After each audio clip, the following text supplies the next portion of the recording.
Hi, welcome to our second day of projectile motion, working with parabolas, how they are used in real life, and some of these story problem applications.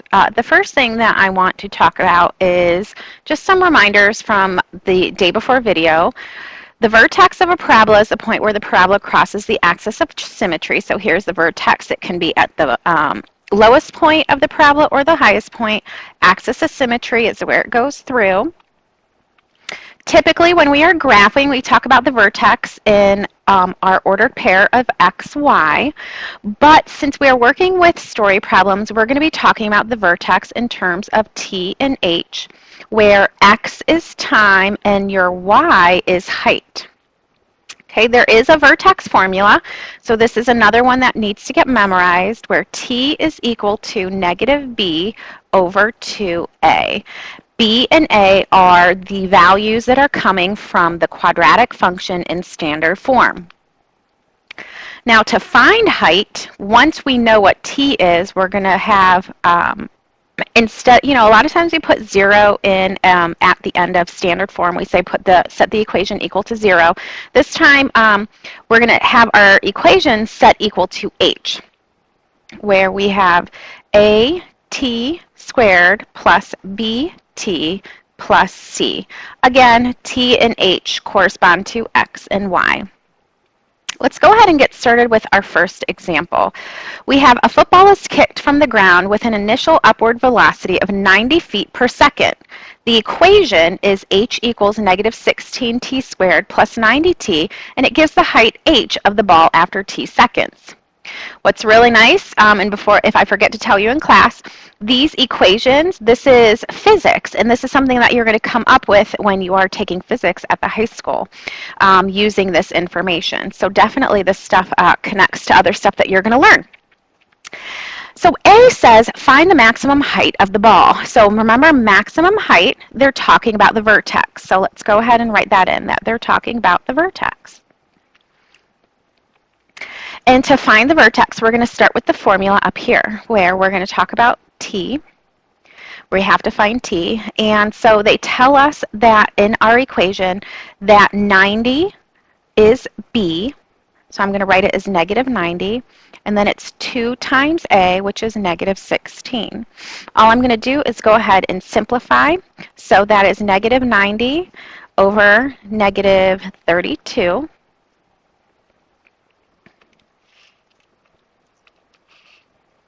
And I'm going to go ahead and keep simplifying, and I get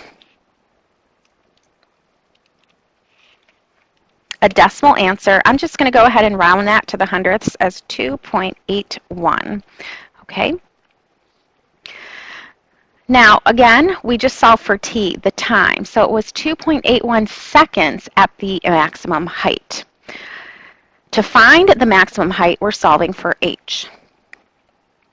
So we have negative 16 times 2.18 quantity squared plus 90 times 2.1. And then we just go ahead and simplify and solve.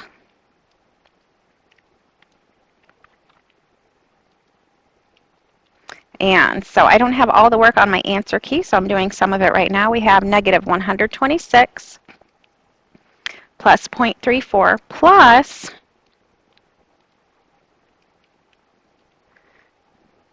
252.9. We add that up.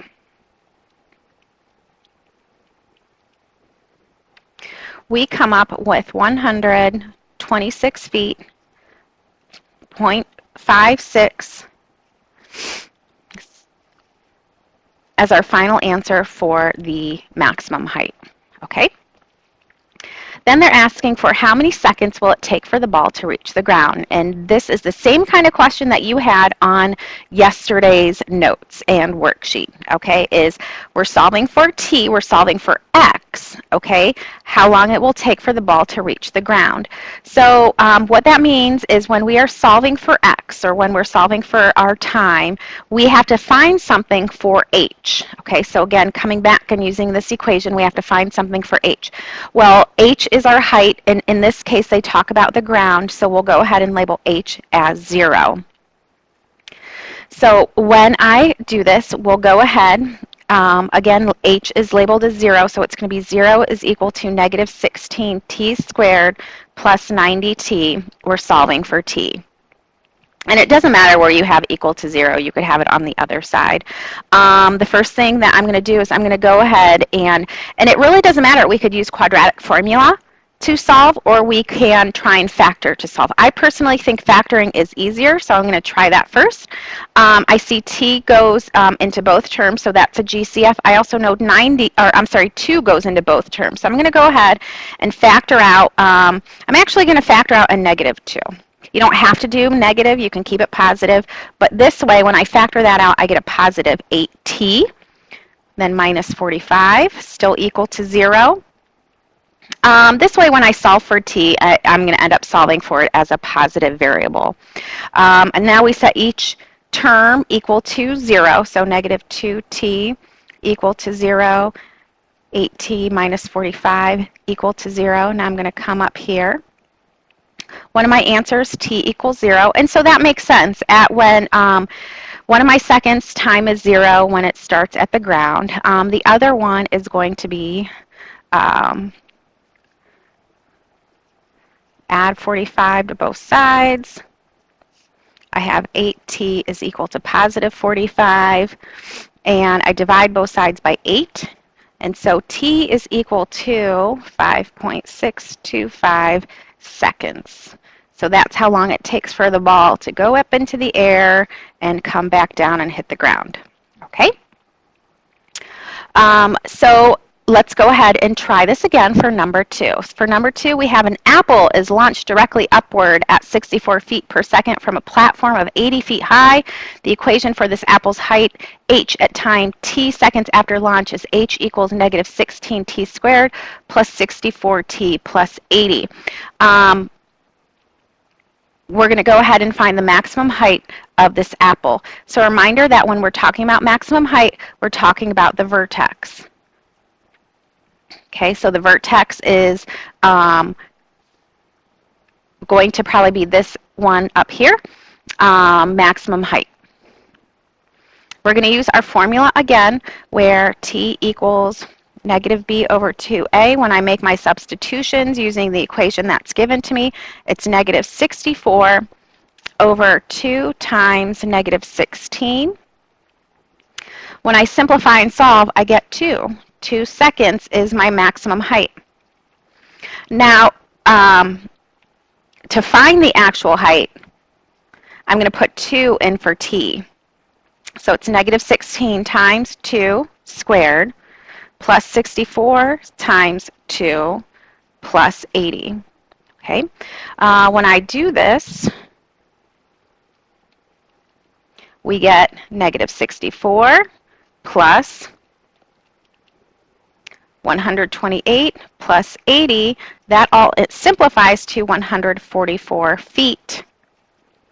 That is the maximum height of my apple. Oops. Can't believe I did not show that to you. I am so sorry. As I glance up at my computer, I was doing this work without having shown you. So pause it if you need to. Make sure you copy this down. Again, what I did was use the vertex formula to solve for my time. I found my time, substituted it in for t to find my h, my maximum height of h.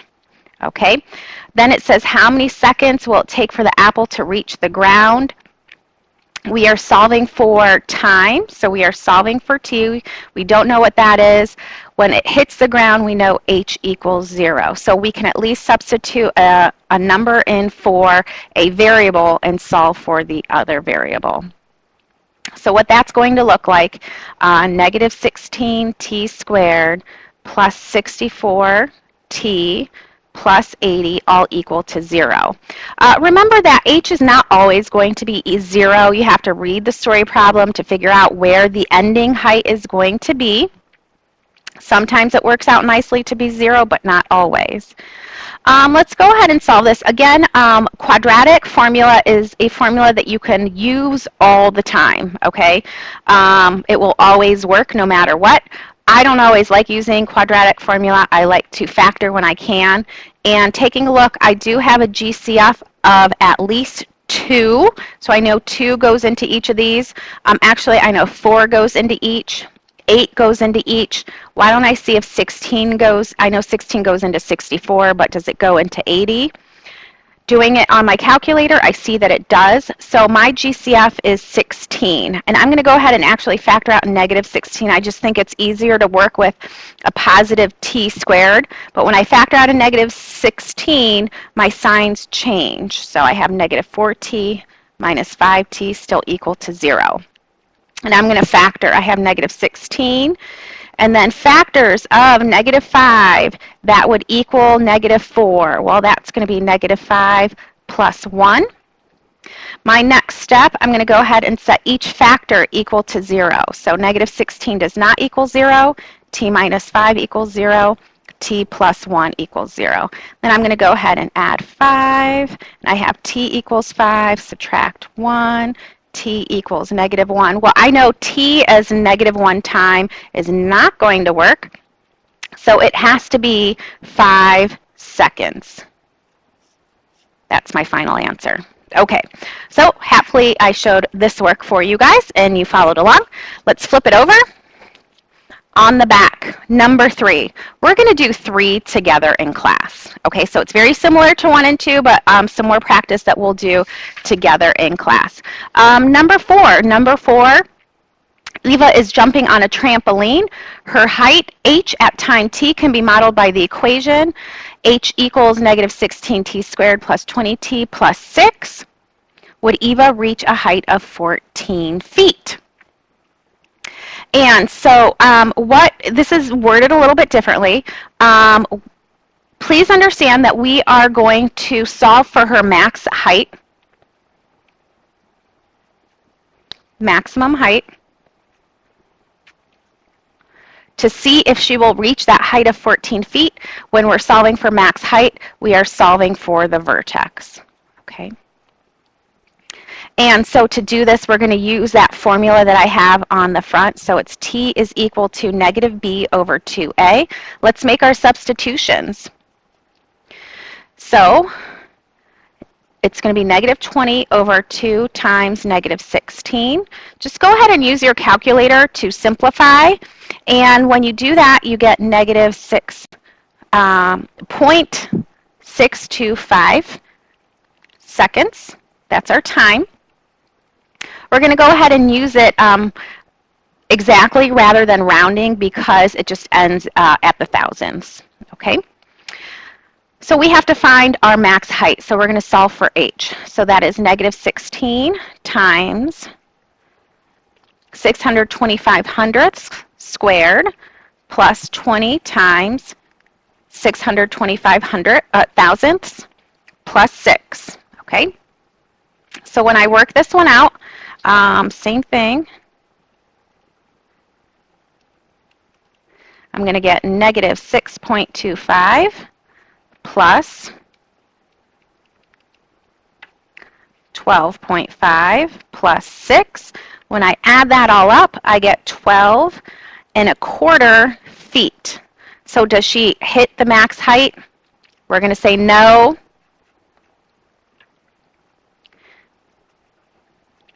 Eva's max height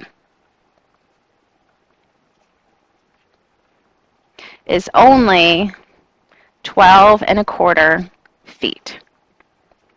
Okay. So since this question is kind of asking for a worded answer, we're going to supply that in this short little sentence, okay?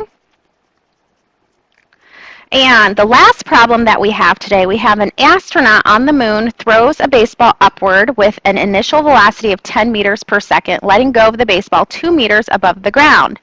The equation of the baseball pathway can be modeled by h equals negative 0.8 t squared plus 10 t plus 2. The same experiment is done on Earth, in which the pathway modeled by the equation is h equals negative 4.9 t squared plus 10 t plus 2. How much longer would the ball stay in the air on the moon compared to on Earth? So they're talking about the difference in gravity.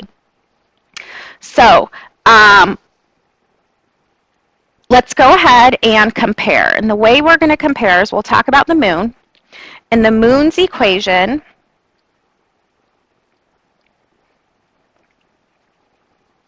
sorry, here we go, and now I'll show it to you.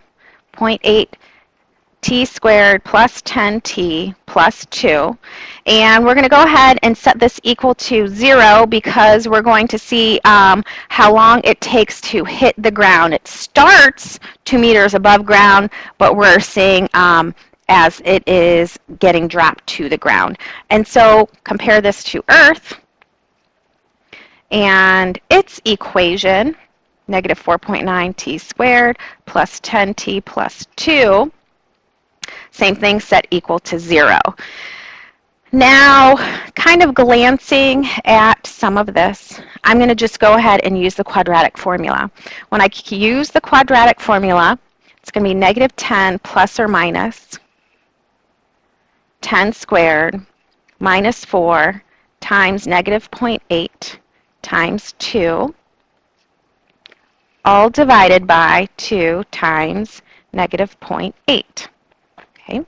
I'm going to do the same thing for the setup on the Earth. So this time it's negative b, which is negative 10 plus or minus b squared, so it's 10 squared, minus 4 times your a, which is negative 4.9, times your c, which is 2, all divided by 2 times your a, which is negative 4.9. Okay? So I'm going to just leave it as that, and we will go ahead and finish this up together in class. Again, just making sure that we are working these quadratic formula problems out correctly. They are a tad overwhelming with how much work it takes to complete these. And then again, we'll finish this in class. I'll see you guys next time.